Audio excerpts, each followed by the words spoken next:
Welcome back, everyone. We have talked in the past about how we almost never just write for the orchestra or just acoustic instruments. I've talked in length about this in a previous video, and I said in that video that if you want to do this professionally, you'll have to come to terms with the fact that we are music producers and not just music composers. If you want to hear my whole rant about why this is and how that works in reality, you can check out the video that I'm linking somewhere here. There's multiple chapters that address this music producer mindset versus composer-only mindset. And the composer-only mindset is unfortunately going to mostly keep you unemployed. Of course, if you're a hobbyist, do whatever you want.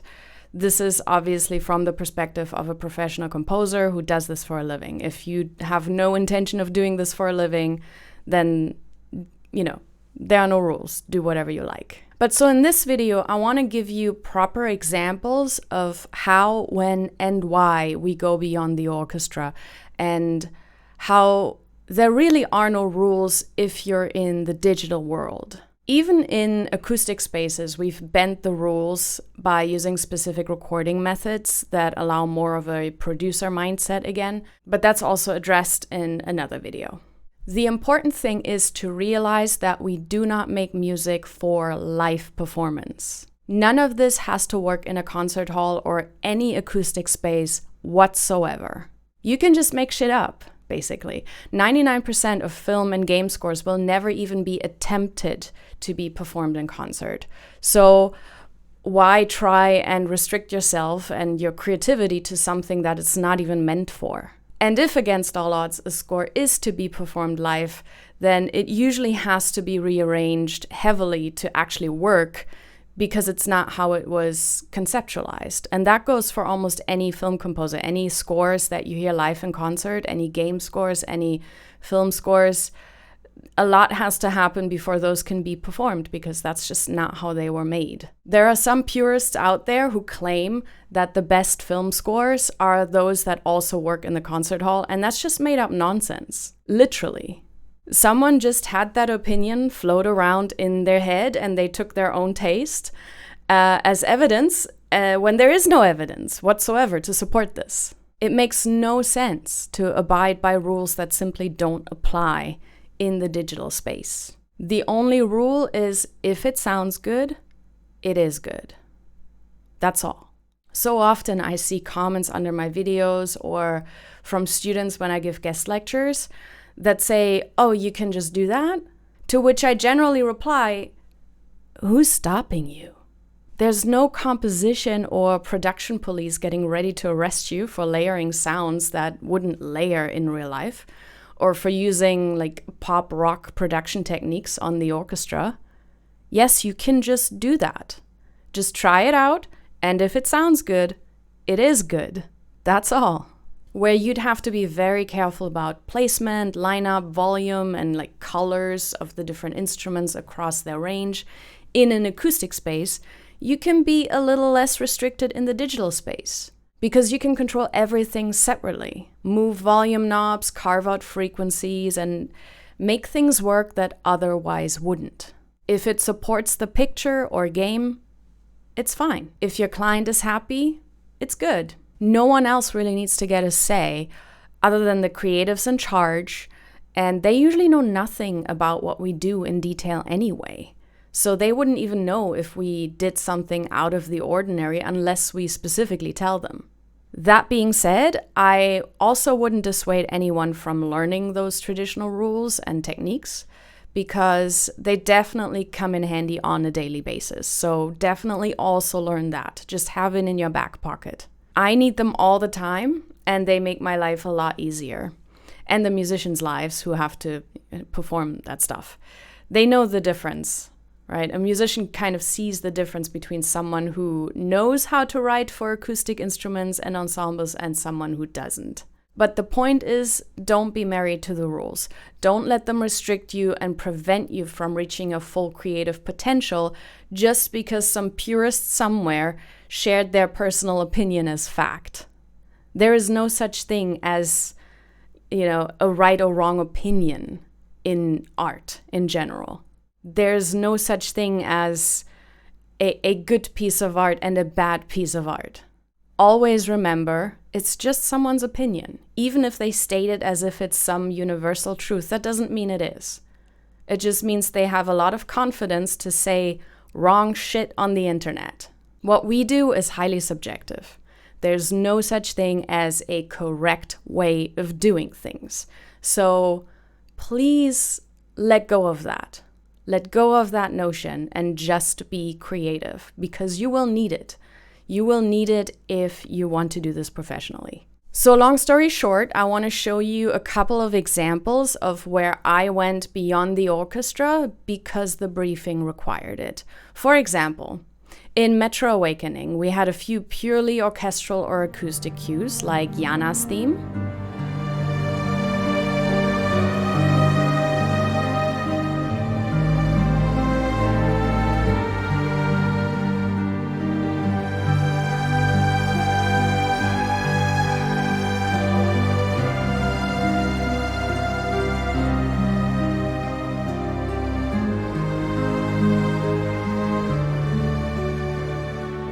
And the other one would be Khan's theme, for example.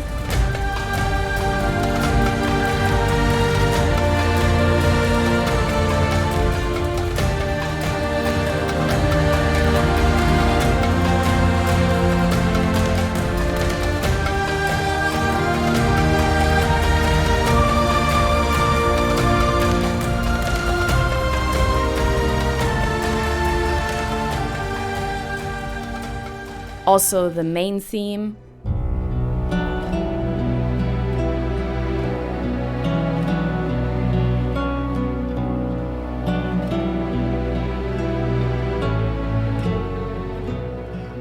The intro song that I did with Lena Glixen.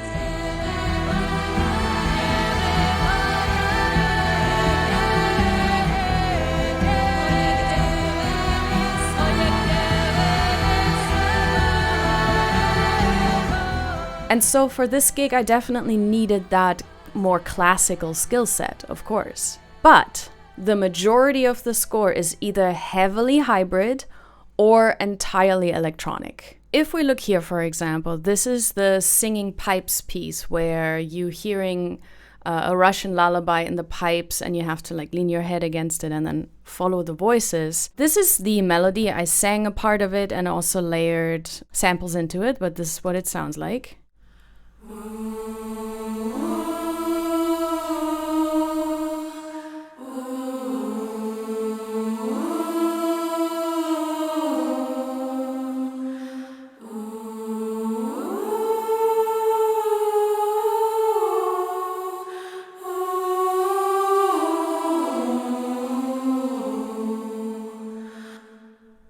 Right? I could have just left it like that. But we were trying to always have this kind of creepy atmosphere going on in this game. So what I did instead was I put some effects on it over here.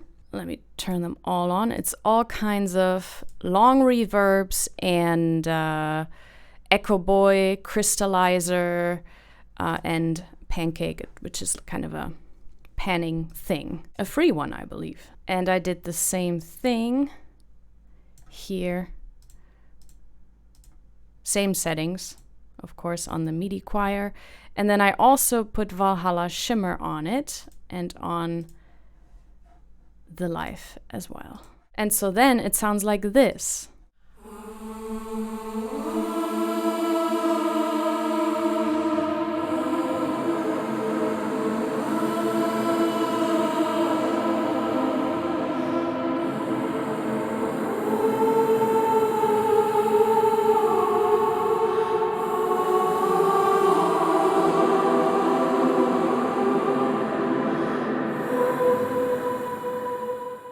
right? And you wouldn't be able to just do that in an acoustic space or with notation software or anything like that.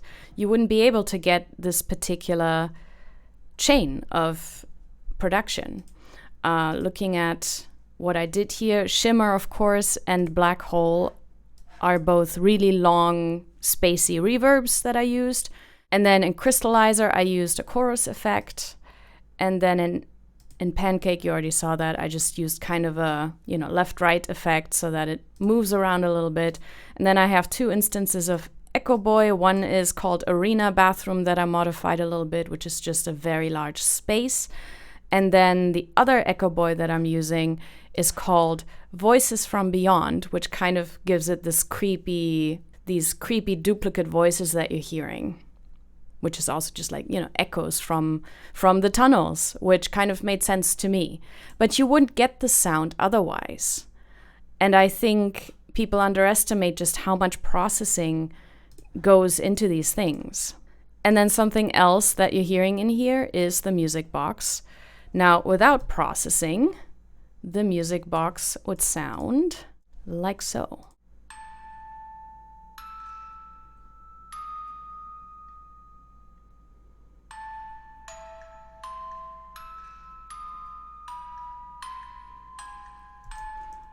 Right? Nothing special. But the moment you turn on all the effects, it becomes a very different thing. There are similar effects as the vocals because it's a different layer.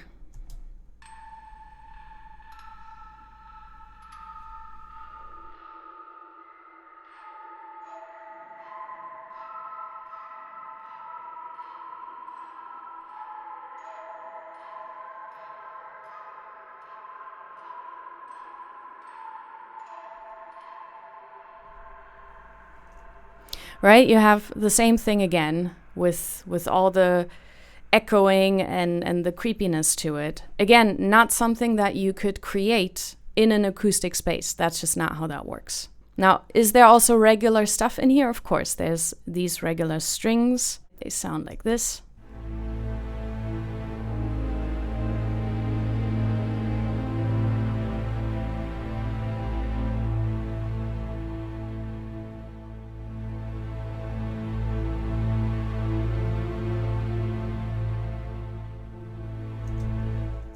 Right, just regular string stuff. And then we also have a whole layer of textures right here from Tundra, from Olaf or Arnold's Evolutions grid. I set that up.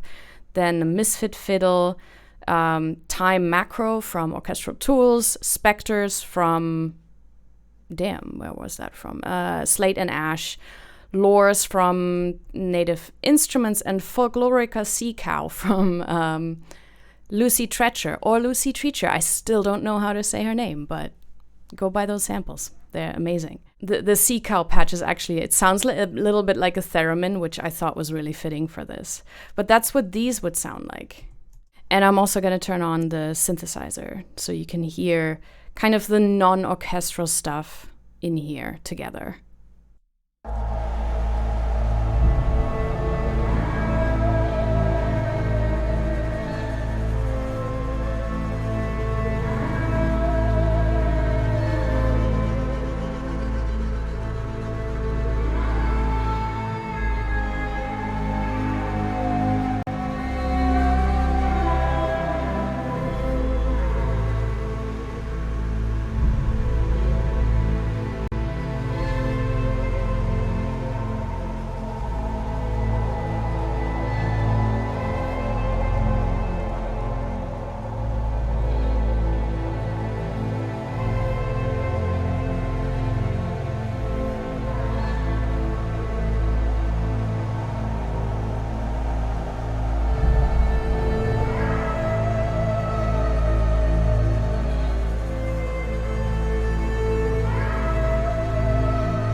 And these don't even have specific extra effects on it. I just modified those inside of their inside of the plugin, basically, and just enabled my regular reverbs. But there's nothing specific happening on these tracks, because there's enough happening with the vocals and the music box. But so if we now want to hear it all together, then it sounds kind of unique. Like, not like something that you would hear all the time, right?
But so this is what I mean with what I mean by your imagination is really the limit of what you can do in the digital space. Would this ever work live? I don't know. You'd have to really jump through a lot of hoops to make that work. Like, you'd have to have a lot of effect machines and really balance it up front. Like, this would be really difficult to do in any sort of live setting. It would require so much prep work to have this happen, but it doesn't matter, because that's not what it was made for. It was made for a video game to be heard inside the video game. Or you can obviously listen to it on the soundtrack album as well, but then still you're listening to it in a digital space instead of a concert hall. It's just, if anybody asked me if I could give them the sheet music to prepare the performance of this, I wouldn't even know what I would do. Because, yeah, there's the strings, but anything else, and the vocals have a melody, but anything else is kind of, how would you even get that? And how would you get the effects on the vocals? It's like, that would be so much work. I would probably decline, because I wouldn't want to have the responsibility of preparing any of this. You'd probably need backing tracks, prelays of, the stuff that you can't really get anywhere, right? This isn't supposed to be performed. This isn't supposed to work in any other space than this. You're supposed to hear this on headphones, on a VR device, or on headphones, regular headphones, or through your speakers. But you never actually were meant to hear this in any sort of live performance. That would be crazy. So here's another action cue that initially sounded like this.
The reason this is the bonus track on the album is because we changed it later on, because we noticed we had used way more textures and way more synthesizers, that towards the end of the production cycle, we were like, we should go back into this and add more synthesizers and make it a bit more hybrid than it initially was.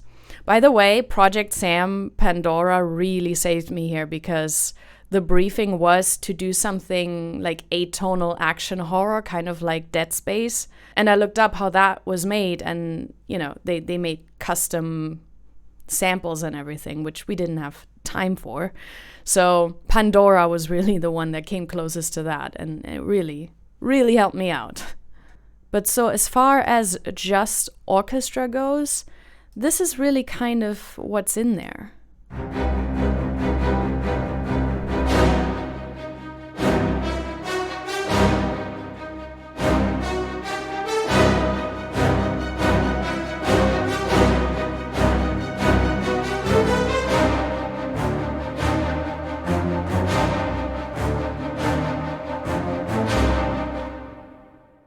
So that's the bare bones orchestra, brass and strings that I left in. And so then I also left a little bit of the natural sounding percussion in it.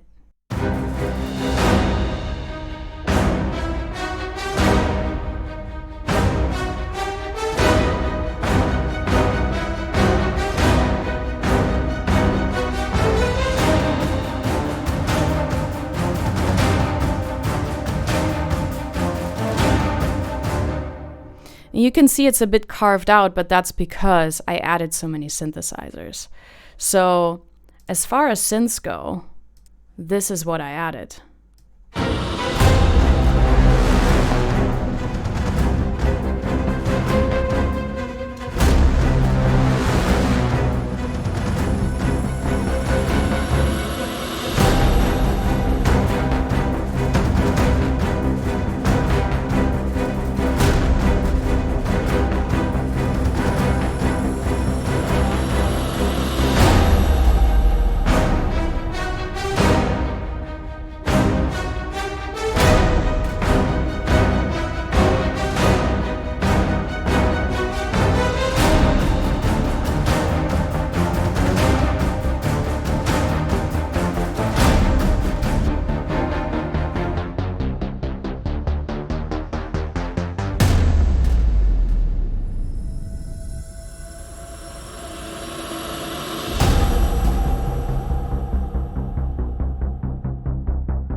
Right, so there's that going on. And then, of course, we have all the textures, which is from the old East-West library, like the Gold XP from, I don't know, 20 years ago. And then some Thrill and some Symphobias, and then a lot of Pandora, some choir effects. There's a lot going on here.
And so forth.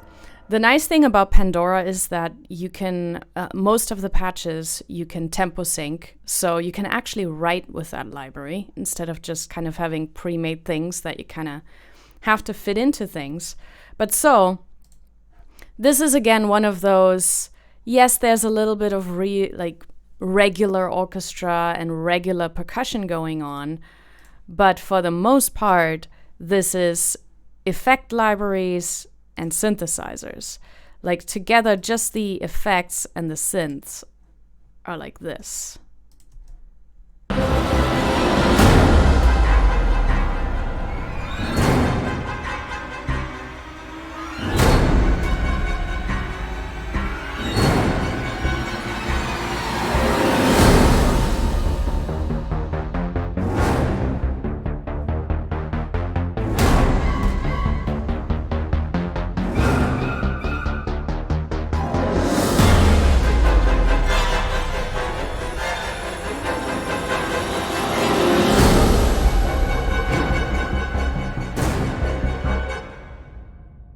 right? And if we now listen to everything together, you get the full piece.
But so for me, there would again be the question, how would you do this outside of the DAW? Because this is so production heavy, this is so mixing heavy to make all these elements work together. And I would say only 50% of the piece is actually acoustic instruments versus everything else, textures and effects and synthesizers. And again, if someone asked me if they could perform this live, I would tell them, if you're paying for an orchestrator to write this all down, because I'm not doing that. Because someone's gonna have to go into all of these effects and then would have to transcribe all of them. And who wants to do that? Not me.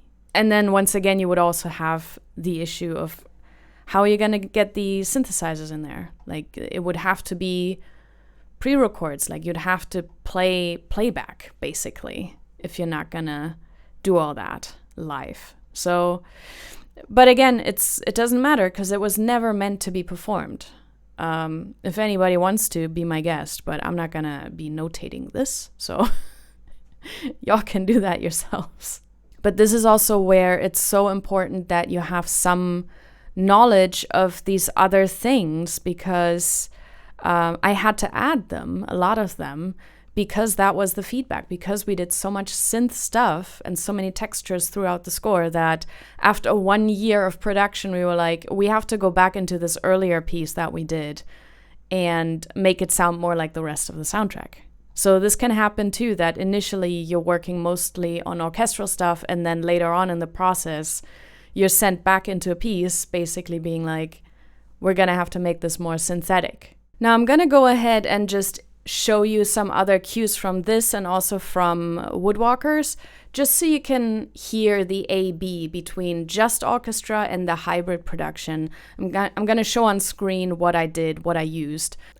You're just probably not interested in me going through every single cue and just explaining everything. So I'm going to show all the interesting stuff on screen without talking. So you can just use your ears and hear the difference.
the point of this video was really to show you exactly how we use textures and how we use synthesizers to enhance the orchestra, and how it's really necessary to know that stuff. All the things you can't do in notation software, all the things you can't do on pen and paper, all the things you can't do in an acoustic space outside of the digital world, which it doesn't really have to exist outside of. Don't let someone's opinion limit you. There are no rules. You can do production-wise whatever you want. As long as it sounds good or fits the picture or the game and the client is happy, you're fine. It's really important to learn to go beyond the traditional, because there are so few instances where you get to write in this traditional way for the orchestra and just the orchestra. A lot of composers are very capable of doing that. It's just, it's not what's being asked, and often it's not what's fitting the production the best. Some productions need something that goes far beyond the orchestra and far beyond acoustic instruments. So I hope these examples have kind of shown what I mean by that. And if you want to do this professionally, you're not going to get around any of this. Eventually, you're going to have to get over yourself a little bit and get beyond the orchestra, which I feel like a lot of educational programs still focus a little too much on and too little on all the other stuff that we need to do. And again, you're going to need the orchestral skill set. That's for sure. It's just, you're going to need a hell of a lot more to make a living off of this. If you're a hobbyist, never mind this. But if you want to do this professionally, then you're going to have to figure this out. I hope this was helpful, and I hope this clarified a little bit what hybrid means, and kind of also clarifies that sometimes, even if it sounds like it's orchestra, there's a whole lot of other things happening. Even your favorite modern composers, film and game composers, there's so much stuff happening that maybe you're not actively hearing, but that is definitely happening. That is not an acoustic instrument, and that has nothing to do with the orchestra. So, broaden your horizon, experiment, and find those interesting things that you can do in the digital world where there are no rules. So just be free and be creative. And of course, go practice.